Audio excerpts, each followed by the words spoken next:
Good morning. I hope you're all doing well. Second day of school. I hope everything worked out well. I know my lesson, my pear deck didn't work out the best yesterday, but that's okay. It's called trial and error. Anyway, today our lesson is all about total health. Sometimes when we think of our health, we think, well, I'm really healthy. I'm in good shape. Eat healthy. I have good hygiene. I don't do drugs. And those, all, of course, are all important things, but we know that there's other parts of health besides just the physical. So that's what today's lesson is all about.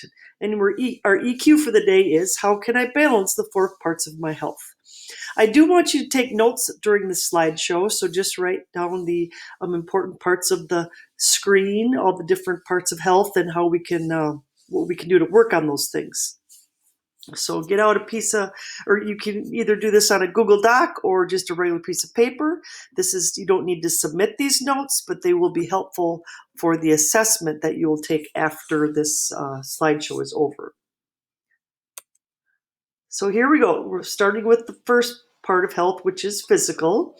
This is the part of our health that describes the condition of our bodies. Some ways to improve your physical health, of course, is to get 9 hours of sleep every night. If you are one of those people who have trouble sleeping at night, read through this checklist. Maybe there's some good tips for you. I know, especially during the first part of the year when school starts, especially this year with all these new changes taking place, sometimes it's hard to shut our brains off at night and hard to get to sleep. So try some of these tips. It really might help. Next, we have eating a balanced diet, making sure you're getting your fruits and your veggies, lots of water, stay away from junk foods as much as you can, especially sugar. Exercise. We should all be getting at least 30 to 60 minutes of exercise every day, whether it's practicing your sports, playing outside with your friends, biking, taking your dog for a walk, whatever it is, get out and exercise. Don't do what Homer is doing here on the treadmill. And of course, staying drug-free is an important part of our health from now and forever. So physical health. Next, we have good hygiene. So now that you are going through puberty, or you will be soon, or maybe you already have, it's really, really important to keep yourself clean because of all these hormones you have coursing through your body. They're causing different changes, such as sweating more. Your sweat has an odor to it, so make sure you're taking a shower every single day. If you play sports, you might have to take one again after practice. Brush your teeth twice a day. Wear deodorant. Wear clean clothes. Of course, wash your hands several times a day. We're moving now on to emotional health. This is a way we recognize and deal with our feelings.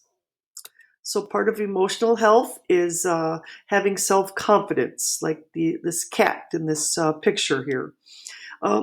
Confidence is also another way to say it is to be assertive, sticking up for your rights, not doing something if you don't want to, and so on. So I'm going to play this video here. It's called How to Be Assertive. As you're watching this, write down the tips she gives to help us be more assertive. It's about a 4-minute long video. I want this. For some people, it's the easiest thing in the world to say. Life's pretty nice for these kinds of assertive people. They usually end up with the window seat on airplanes, the last slice of pizza, and the cubicle that's not by the bathroom. I hope he flushed. But not everybody is naturally assertive, even if they're loud. If you're like a lot of members on the Wellcast team, you might not be as comfortable talking about yourself. Saying what you want or what you think when you're around a lot of people can be really difficult. Okay, well, today we've got 4 quick tips on how to be more assertive in every aspect of your life. At school, at work, Or in a nerve-wracking situation, like having to tell your parents that you ding the car. I'm so sorry. You ready? Tip 1. Hold on to your nuts. Yep, this is an acronym borrowed from the author Wayne Levine. It stands for non-negotiable, unalterable terms. Basically, your boundaries. When you find yourself stuck in an uncomfortable position, ask yourself, what are the most important things to me in this situation? What do I absolutely refuse to compromise? Your nuts should include something broad, like my health, or something specific, like my A average in biology. Either way, once you know what your priorities are, it'll be easier to fight for them. Tip 2. Be simple, honest, and direct. Don't be passive-aggressive or coy. It's annoying. If a waiter brings you a kale salad and you ordered a cheeseburger, don't wait until the end of the meal to undertip. Have him send it back. If you're honest and direct, rather than waffly and underhanded, things are more likely to work out in your favor. At the very least, you've done yourself a favor by making your needs known. Tip 3. Fake it till you make it. Hey, here's a secret. If you act assertive, you will start feeling assertive. So, how do you know to do that? Well, use your body language and your voice to make your presence known. Practice good posture. And speak in an authoritative volume. Please do not touch anything on my desk. It smells in there. Are you flushing? I know you didn't wash your hands.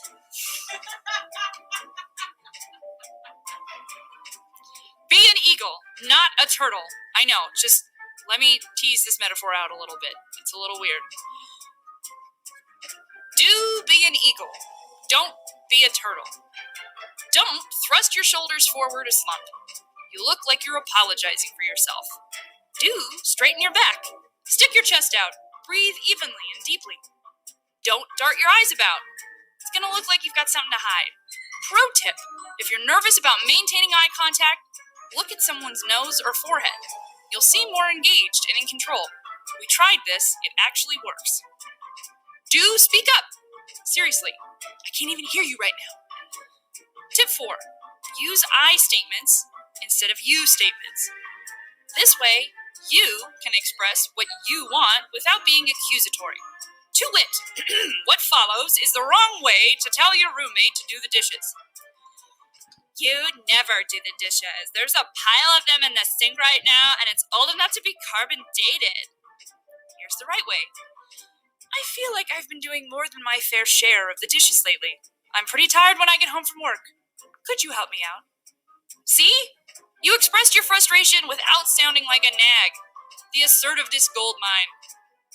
All right, you've completed your primer for being assertive.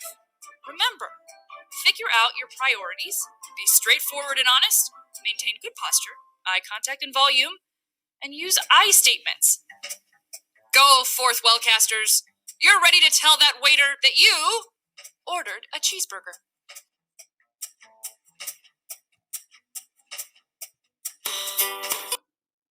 All right, so pretty basic, easy ways to practice being more assertive. All right, moving on to the next part of emotional health is having self-respect. Do you treat yourself like you treat other people with high regard? Take care of all the different parts of your health. This is probably one of the most difficult of all of the tips here, is asking for help when you need it. Some people are a little afraid, especially with their emotions and their problems. But just so you know, asking for help is an act of courage. It's difficult to do, but so important, and you wouldn't believe how much it helps. Showing self-control is another part of emotional health. Kind of like the cat in this picture.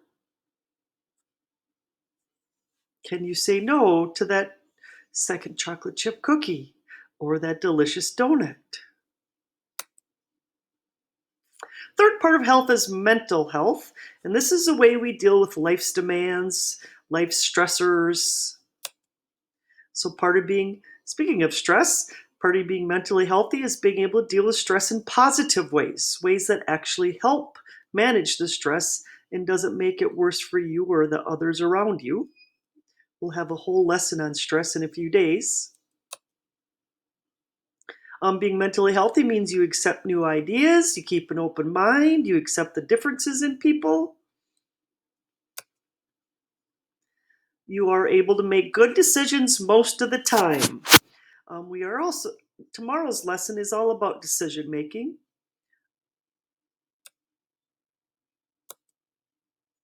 And the fourth part of our health is social, the way we interact with people. So, socially healthy means, of course, being kind. I saw this little video the other day and I thought, this is perfect. So, take a look at this. It might give you some good feelings.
Now that's what I call kindness to the core.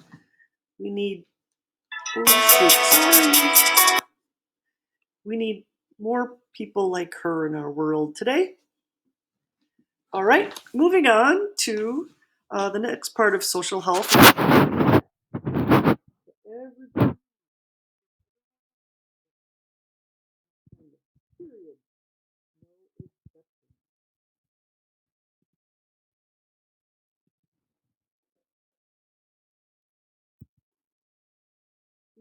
Be dependable.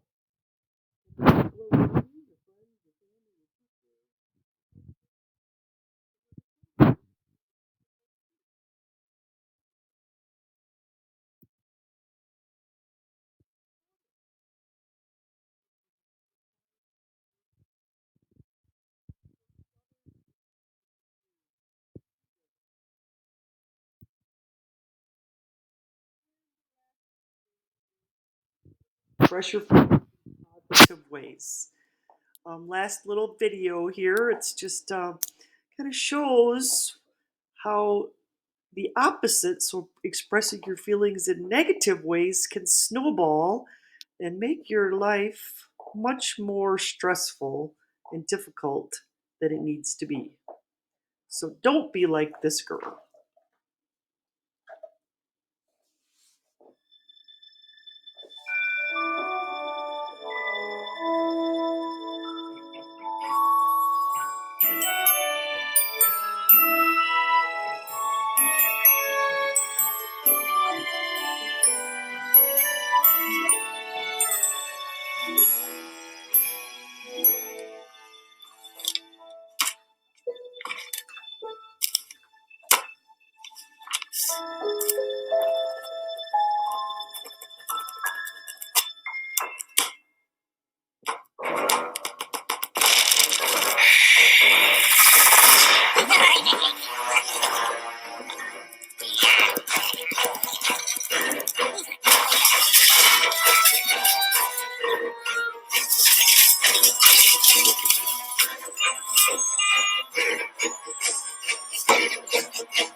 So, positive, happy ending.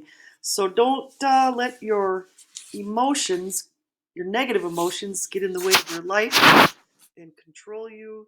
Um, try, try thinking about the positive. You'll be a lot happy and a lot healthier, happier. All right. Now let's see where we are here. So, overall, in summary, you need to find a good balance of all four parts of your health by applying each of those good tips to your life. Now, what I would like you to do is back into Schoology, and you'll find two different assessments. The first one is just a review of the slideshow, so you can refer to your notes to help you with the answers. And then the second is just a personal survey about your health habits. Oh, excuse me, I was trying to hold that back, but I couldn't. Anyways, this is not a graded one, but at the end you will see a summary of what your scores mean. All right, any questions? Feel free to ask. Have a great day.